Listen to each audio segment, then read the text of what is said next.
Oh, don't you dare look back, just keep your eyes on me. I said you're holding back. She said shut up and dance with me. This woman is my destiny. She said ooh, shut up and dance with me.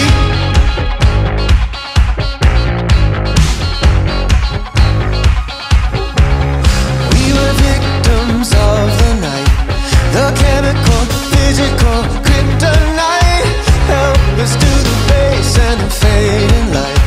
Oh, we were bound to get together, bound to get together. She took my arm, I don't know how it happened. We took the floor and she said, oh, don't you dare look back, just keep your eyes on me. I said you're holding back. She said shut up and dance with me. This woman is my destiny. She said ooh, shut up and dance with me. Wilujeng sonten sampurasun kumaha damang Panjapamania. Semoga pada sore di akhir pekan ini Panjapamania di rumah sehat ya. Seperti biasa selama 30 menit ke depan Bandung Weekly hadir mengajak Panjapamania menyimak liputan yang penuh informasi. Panjapamania, tubuh kita memang membutuhkan protein hewani untuk memenuhi energi setiap aktivitas yang kita lakukan setiap harinya. Nah, episode kali ini Bandung Weekly akan menghadirkan liputan yang berhubungan dengan seekor binatang khas Jawa Barat. Binatang ini menjadi ikon suatu daerah di Jawa Barat dan binatang ini mempunyai tanduk yang membuat penampilannya sangat gagah loh Panjapamania. Apa coba? Ya, domba Garut, tepat sekali Panjapamania. Dari dulu pekonsumsian binatang yang satu ini memang menjadi primadona istimewa untuk di kalangan pecintanya. Hidangan daging domba memang tergantung selera masing-masing dari kita Panjapamania. Ada beberapa jenis hidangan yang sudah menjadi favorit beberapa di antara kita. Mungkin favorit Panjapamania juga ya, yaitu dengan cara digulai dan dipanggang.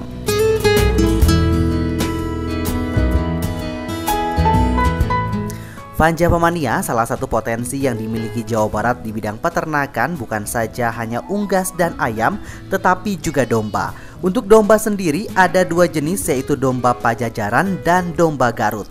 Populasi sampai saat ini di Jawa Barat untuk domba Garut mencapai 9 jutaan. Ini merupakan populasi yang sangat cukup untuk warga Jawa Barat. Pola agribisnis yang sudah kita terapkan memang sudah berjalan, tetapi memang masih memerlukan perhatian khusus agar bisa menghasilkan untung untuk para peternak itu sendiri, karena pola agribisnis ini menyentuh mulai dari budidaya, pembesaran hingga siap dipasarkan.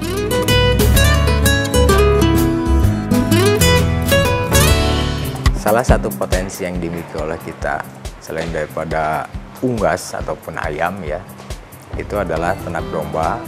Dombanya bisa domba Garut, bisa juga domba lokal atau yang disebut dengan domba Pajajaran.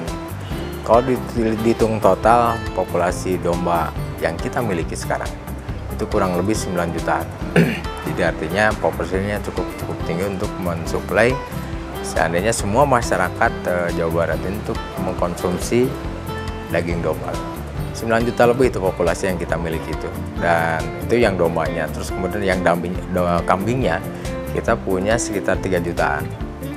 Cukup potensial, hanya barangkali perlu sentuhan-sentuhan agar pasokan kepada pasar senantiasa continue bisa dilaksanakan. Jadi kita akan ya sebenarnya pola agribisnis yang sudah diterapkan juga di beberapa daerah sudah jalan. Hanya perlu penataan lebih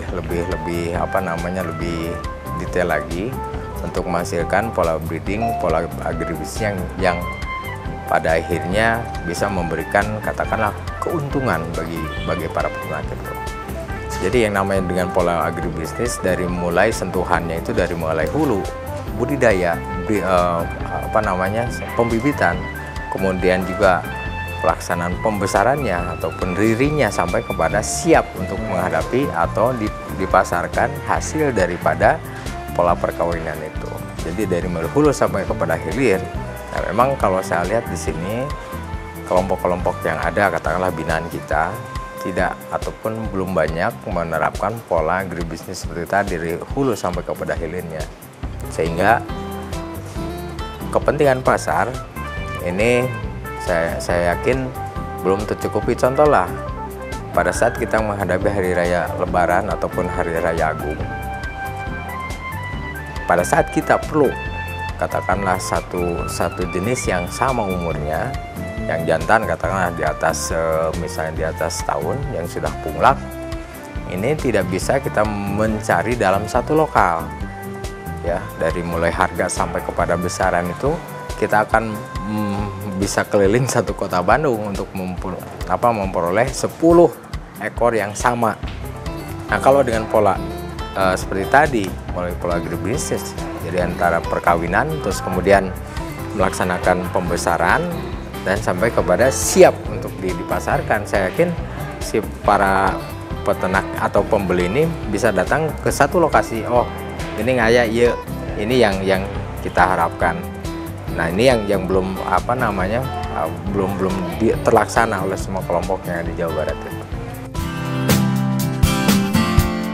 Sejauh ini para peternak domba Garut memang menggunakan sistem kandang, tetapi ke depan Kepala Dinas Peternakan Jawa Barat Dodi FN mengharapkan para peternak bisa mengembangkan sistem atau pola agribisnis. Tetapi pola agribisnis memang memerlukan penataan dari kami dan harus melihat kemampuan dari para kelompok ternak itu sendiri. Sejauh ini, pola para peternak jarang yang berkesinambungan, di mana jarang ditemukan mereka selalu menjual domba Garut tanpa menghasilkan turunan dari domba itu sendiri. Kembali seperti tadi saya katakan, ya kita terapkan dengan pola agribisnis ya. Pola agribisnis ya, kelompok yang sudah ada ini kita tata lebih lanjut terkait dengan kemampuan dari, terutama melihat dari kemampuan kelompok. Jadi di situ akan kita kita sistem pola-pola yang sudah dilaksanakan dari mulai pembibitannya ya, terus kemudian pada saat yang menghasilkan anak yang seragam, terus kemudian dibesarkan. Nah, kita harapkan seperti tadi. Nah, sekarang yang kita lihat kan peternak ini hanya katakanlah dia punya 2 sampai katakan 5 gitu ya. Terus kemudian dia menghasilkan anak. Ini rata-rata mereka itu tidak pernah memelihara sampai sampai katakanlah si betina tidak dipelihara sampai menghasilkan anak berikutnya. Biasanya indukan yang pertama yang mereka pelihara. Indukan berikutnya kalau memang sudah tidak bagus itu mereka jual. Kemudian jantan yang kebanyakan jantan yang mereka pelihara. Jantan untuk kepentingan hari raya Agung ya. Sementara yang betina itu mereka jual untuk kepentingan keseharian, misalnya ya katakanlah tidak sedikit para pedagang sate yang ada di wilayah Bandung ini, mereka memotong yang dipotong adalah betina. Ya, keharapan saya ingin tidak seperti itu. Pasokan pasar selalu akan terpenuhi dengan pola yang sudah ada. Dodi pun menambahkan bahwa daerah di Jawa Barat hampir semua berpotensi untuk mengembangkan ternak domba Garut. Tetapi untuk domba Pajajaran sendiri cocok dikembangkan untuk daerah Jawa Barat, wilayah selatan dan utara saja. Panja Pemania tentu sering mendengar isu tentang konsumsi daging domba akan mengganggu kesehatan. Tetapi itu informasi yang salah, karena menurut Kepala Dinas Provinsi Jawa Barat Bapak Dodi FN, anggapan tersebut sangatlah keliru. Dodi menuturkan bahwa pemilihan domba cara pengolahan daging domba sangat berpengaruh terhadap hidangan berbahan dasar daging domba. Sebetulnya penelitian sudah banyak, cuman kami masih belum secara formal menginformasikan. Ada kekhawatirannya misalnya dari kolesterol yang tinggi, terus kemudian menyebabkan asam urat gitu ya.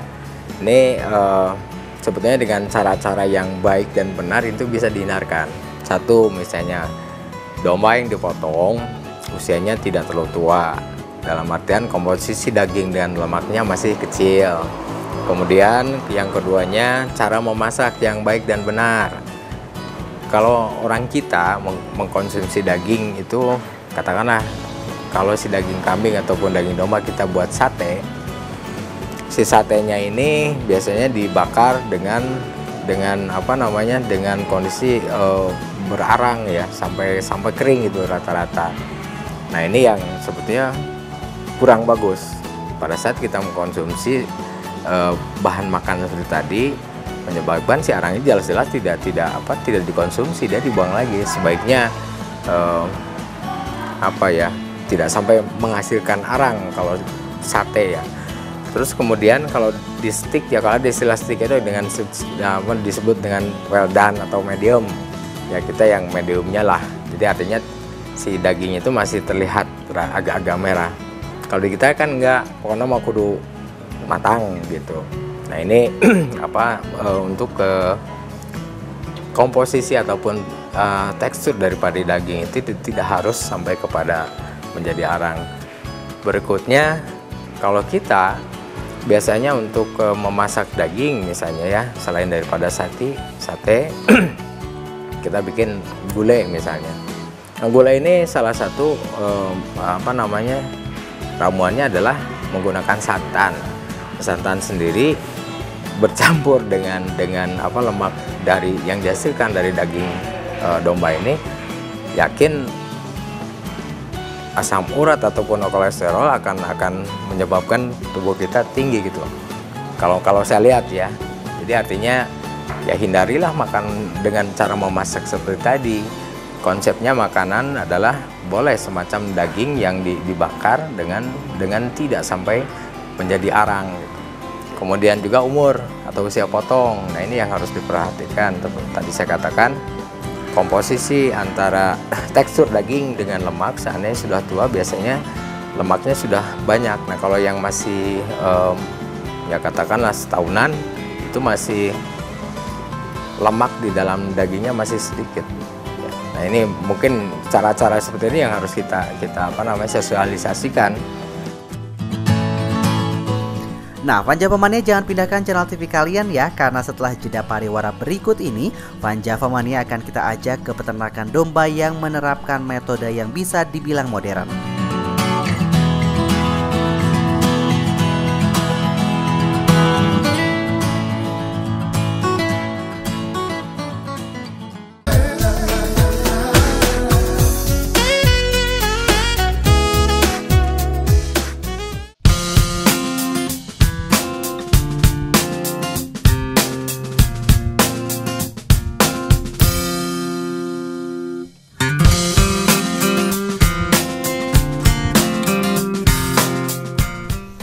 Panja Pemania, sesuai janji kita tadi, kita akan membawa kalian semua ke peternakan domba di daerah Kabupaten Garut, tepatnya di daerah Malangbong, Provinsi Jawa Barat.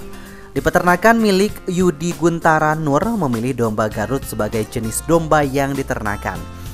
Karena menurut Yudi, setelah menelaah Jawa Barat sendiri sesuai dengan plasma nutfah memiliki jenis domba yang bagus, yaitu domba Garut. Domba Garut mempunyai keunggulan karena cocok dengan kondisi lingkungan yang ada di Jawa Barat.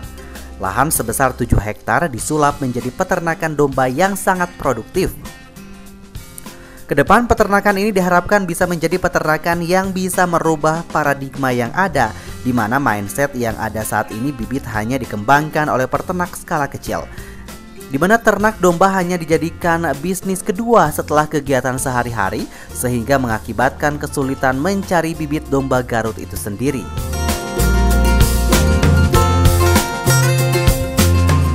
Satu, kita itu ada masalah dari penyediaan bibit. Bibit domba Garut sendiri kita sadari semakin lama semakin kurang.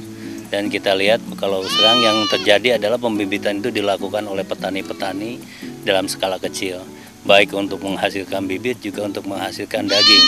Nah kita akan coba merubah paradigmanya, mindsetnya, karena kita kedepannya itu diperlukan satu adalah munculnya pembibitan yang sifatnya masif, semi industri atau industri, karena kita memerlukan domba ini cukup besar dalam sisi jumlah.